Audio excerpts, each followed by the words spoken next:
অগ্নিজিৎ মেহেককে বারবার ফোন করলে কৃপান ফোনটা বারবার কেটে দেয় আর শেষ পর্যন্ত ওর ফোনটা সুইচ অফ করে দেয়। আর অগ্নিজিৎ গীতাকে বলে মেহেক কার সাথে গেছে। গীতা বলে দেয় যে মেহেক কৃপানের সাথে গেছে। আর ওদিকে মেহেক কৃপান আর ঢালির কাছে হাত জোর করে বলে আমাকে ছেড়ে দাও। আর ঢালি মেহেকের মাথায় বন্দুক ধরে বলে বাড়াবাড়ি করলে এখানেই পুঁতে দেব। আর কিরণকান্তি কৃপানকে ফোন করলে কৃপান বলে দেয় মেহেকের সাথে আছি। আর কিরণকান্তি আর রথি কৃপানকে নিয়ে চিন্তা করলে কাভিয়া এসে রথিকে বলে ও তুলে নিয়ে গেছে আর ও মেহেককে বিয়ে করবে। কিরণকান্তি বলে তোরা ভুল করছিস।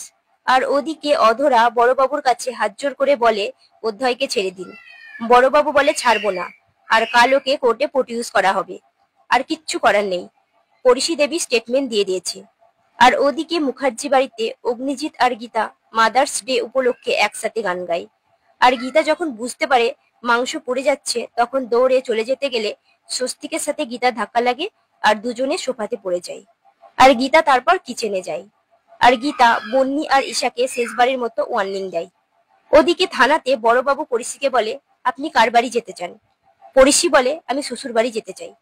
আর অধরা পরিষীকে বলে হ্যাঁ তুমি আমাদের সাথে চলো।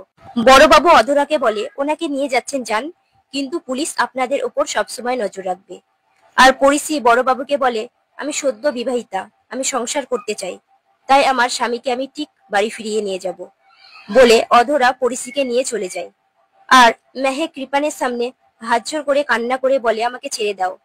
কৃপান বলে ছাড়বো না, আর বলে আমি বাঁচলে তোমাকে নিয়েই বাঁচবো, আর নইলে দুজনেই মরবো। আর বলে আমার সমস্ত প্ল্যান করা হয়ে গেছে, আমি তোমাকে বিয়ে করে তোমাকে নিয়ে বাইরে ট্যুরে চলে যাব, আর তোমাকে কেউ খুঁজে পাবে না। কাভিয়া কৃপানকে ফোন করলে কৃপান কাভিয়াকে বিয়ের সমস্ত আয়োজন করতে বলে। আর কৃপান মেহেকের সাথে ভালোবাসার পাগলামি শুরু করে দেয়। আর কাভিয়া বলে ঠিক আছে আমি সব ব্যবস্থা করছি বলে ফোনটা কেটে দেওয়ার পর কৃপান বিদ্যুৎকে মেহেককে পাহারা দিতে বলে।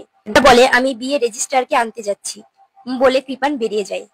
ওদিকে অধরা পরিষীকে সিনহা বাড়িতে নিয়ে আসে। আর অধরা পরিষীকে বলে এত কিছু ঘটনা ঘটার পর তুমি এই বাড়িতে ফিরে এলে।